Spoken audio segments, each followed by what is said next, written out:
Il y a 2 semaines, le 24 février, le président russe Vladimir Poutine a ordonné à son armée d'attaquer l'Ukraine, un pays voisin. Depuis, Russes et Ukraine s'affrontaient tous les regards inquiets des habitants du monde entier. En tout, 141 pays ont choisi de dire non à cette guerre et d'apporter leur soutien au peuple ukrainien. Ensemble, ils tentent de convaincre Vladimir Poutine d'arrêter.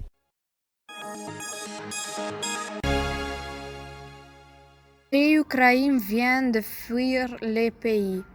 La plupart sont des femmes et des enfants. Les hommes sont restés en Ukraine pour se battre. Les réfugiés ont fait un long voyage en train, bus, en voiture ou même à pied pour attendre la frontière. Ils sont ensuite patients. Des heures dans le froid parmi des milliers d'autres personnes avant de pouvoir entrer en Pologne. À l'intérieur, voilà tout ce qu'il a l'aide possible d'imposer.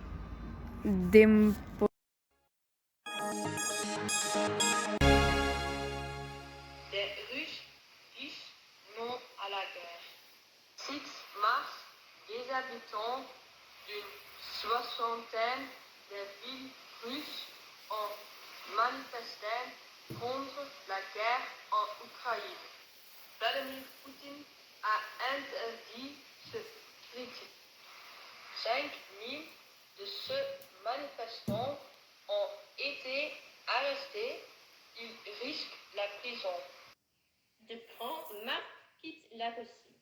Beaucoup d'enseignes européennes et américaines ont décidé de fermer leurs magasins en Russie et d'arrêter de vendre leurs produits dans ce pays.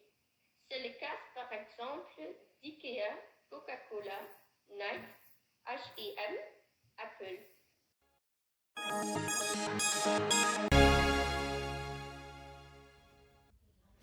Le 24 février, la Russie a attaqué l'Ukraine. Depuis, l'armée russe a envahi plusieurs villes. Mais l'armée ukrainienne et une partie de la population résistent. L'avancée de l'armée russe est plus difficile que prévu.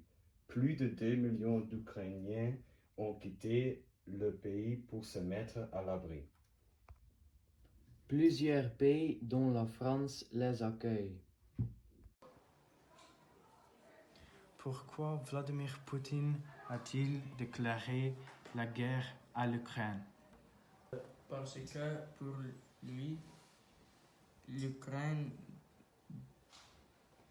doit faire partie de la Russie. Pendant presque 70 ans, l'Ukraine et la Russie ont fait partie d'un même pays appelé l'URSS. Mais en 1991, cet immense pays a cessé d'exister.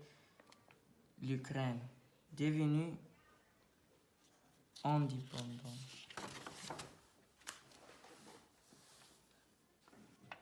Vladimir Poutine l'accepte mal.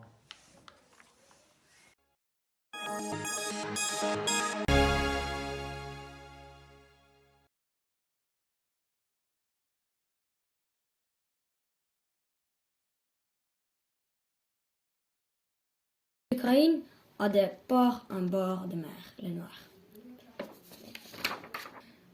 Cette mer lui permet de faire du commerce avec d'autres pays.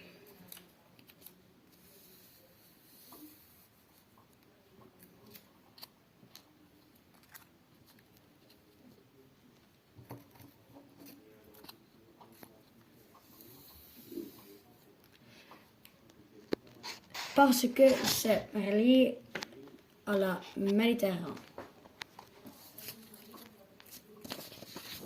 En 2014, la Russie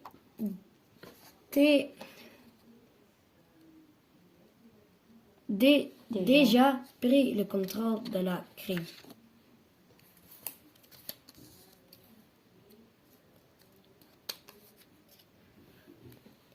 En région Ukraine au bord de la mer Noire. Le sol ukrainien est riche en carbone, fer, gaz et pétrole. L'Ukraine en vend une partie à l'Europe, à d'autres pays. Demande ces ressources sont indispensables pour ce chauffeur faire rouler les voitures. L'Ukraine a beaucoup de terrains agricoles. Elle cultive le blé, le maïs, le tournesol, la pomme de terre, la colza. Ces produits sont très importants pour de nombreux pays dont la France.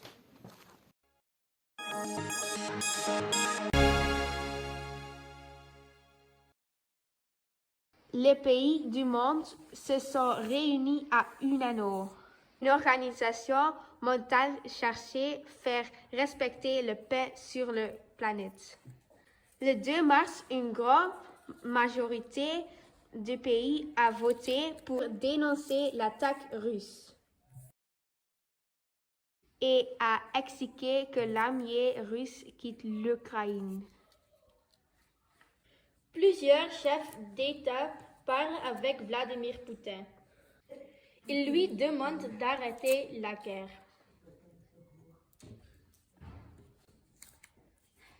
Il poursuit la discussion même si le président russe ne veut rien entendre pour l'instant.